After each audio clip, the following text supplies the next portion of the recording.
sapagkat darating ang anak ng tao sa oras na hindi ninyo inaasahan. Palagi natin na rin yung paghahanda. Pati yung sa pagaling ng kamatayan, kinakailangan natin maghanda kapag ito naman alam mo talagang nangyari kay Manuel, pero nakalagay mo sa papel ay cerebral or something, accident. Sabihin ay accident is something sa ulo. So, bahagi yun. So, aksidente, hindi namamalayan, biglaan, pagkataon na kung saan ay makita ako natin, sapagkat alam natin na alin na sigurado ang pagdating ng kamatayan. Bahagi rin o yun ang pagninilay natin mula ng nakaraang linggo na pagkakataon at hindi natin alam kung sa paanong pamamaraan. Bahagi yun, pwedeng atake sa puso, pwedeng stroke, o pwedeng paglabas mo lamang sa bahay mo ay ikaw ay may makasalubong na rumaragasang sasakyan. Kaya ngayon pa niya yan ay pinahayag ko ng Jesus ay paghahanda. Isa o maliwanag na ipinamanig sa ating pananampalataya, kalimitan binibigyan mo rin mo ng diin. Yung pagkapahid na lakas sa mga may sakit, isa rin ang paghahandain, yung mga kapatid natin hindi na makasimba, pag-araw ng linggo, gawa ng kanilang karamdaman, ay huwag ko kayong mahiya magpatawag ng parin para mapahira ng Santo Oleo. Yung mga kapatid natin na hindi na kaya makasimba kahit na walang sakit, pero gawa ng kanilang katandaan, pwede na rin ang magpapahin ng Santo Oleo. Kundi kaya yung mga kapatid natin na tinamingan na ng buhay, hindi kaya yung mga kapatid natin na mga nag-dialysis, ay pwede na akong pahiram ng Santo Oleo. Hindi bahagi nila ng paghahanda. Paano yung biglaan na malakas pa pero bigla na lamang namalay. Paano yung paghahanda? Isa pong magandang pamamaraan yan ay ibig sabihin ay sa pamagitan mo ng pagtanggap natin ng mga sakramento. Well, alam natin, yung buhay na walang hanggan ay nagsisimula sa sakramento ng binyag. So, makatanggap tayo ng unang komunyon. Kung may sapat na edad na ay handa natin yung mga bata na tumanggap ng unang komunyon. Makasimba pag-araw ng linggo, at the same time ay tanggapin si Jesus sa anyo ng tinapay at ng alak tuwing magsisimba pag-araw ng linggo. So, mangumpisal kasi hindi naman natin pwede tanggapin sa Jesus na hindi muna tayo nag-umpisal kung tayo ay nasa estado ng kasalanan. So bahagi mo yun ay napakahalaga. Yung sakramento ng kumpil, tayo nga pala ngayon naghahanda sa mga batang kukumpilan mula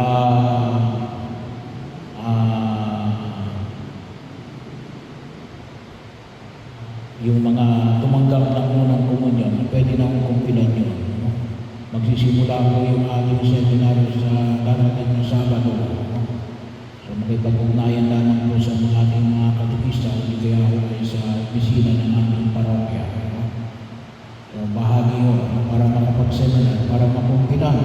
Kasi isa rin ang biyaya na ibinibigay ng kumpilia din. Tamang pagpapasya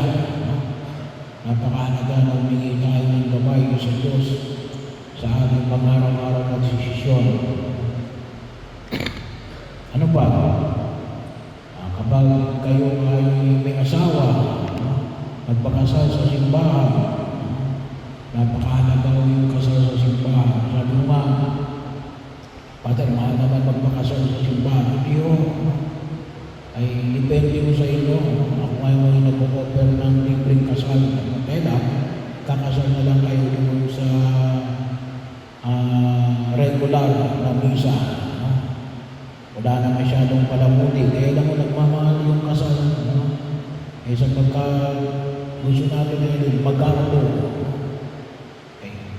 Wala pa ako kaming pera para magpakasal ng mag-arbo. Tsaka na kayo pwede namang gawin yun sa anibersaryo ng inyong kasal. Kahit every year, kapag mayroon na kayong pera, pwede kayong magpag-arbo ng kasal. Pero sana po, may handa natin na rin, makasal kayo sa loob ng simbahan habang kayo nagsasama. Kasi bahagi yun. Yun ang ibig sabihin ng ikahanap ang utos ng Diyos. Yung nabanggit ko na rin, yung pagkapahin ng langis sa mga may sakit, ay bahagi yun na kung saan ay pakinabangan nila. Ito ay lamang sa mga maliwanag na kapag ginawa nyo yan, kaya tayo ay tinutuli na at least. Sabi nga, paano pala kapag namagay tayo ng biglaan? Sabi nga, kapag nagawa natin yun, at kung kayo ay nangungumpisan palagi, sabi, Father, wala naman akong kasalanan. At least, once a year, kaya nga po yung mangumpisan ka man lang isang beses sa loob ng isang taon.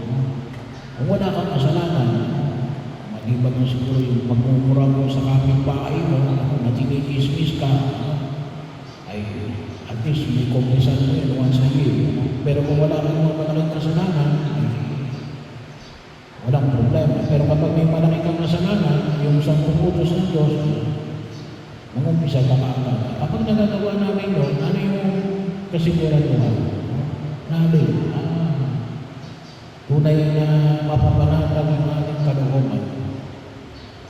Nang sino mang mamalay, at kung ito'y nagagawa ni Manuel, ay di magiging manapanatag tayo namin. Siguradong hindi na pumunta yan sa impyerno.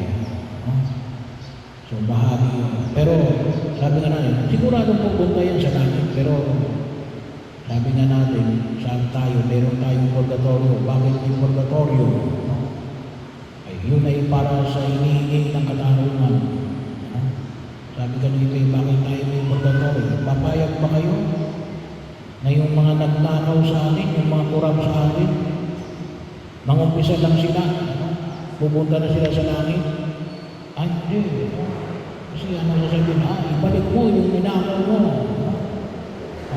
Na bilyon-bilyon na peso, o milyon man, o kahit na daan-daan lang yan, hindi na kailangan mo ibalik. Sa hinihingi ng katarungan, maliwanag mo yun. Sa banal na kasulatan, ibabalik mo yun. Kung kayo nakapagnakaw ng 100, ibabalik mo dapat yan ang alin. 4 na beses. 4 times the amount. Hindi lang hindi na ibalik. Pupunta mo siya sa langit. Nakahingi mo ng tawad Ay, hindi. Bakit? Hindi niya na ibibigay yung hinihingi ng katarungan. So, kaya saan siya pupunta? Doon sa purgatorio. Kaya, kung kayo ay may mga utang, ay ibalik mo na kaagad para hindi na pag-usahan sa purgatorio. Huwag na kayong mangutang. Utang, quotation marks.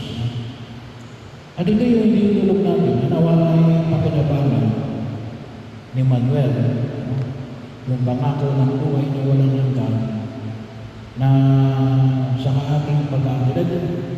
Malaki yung may hinulog natin, magkakaroon din tayo.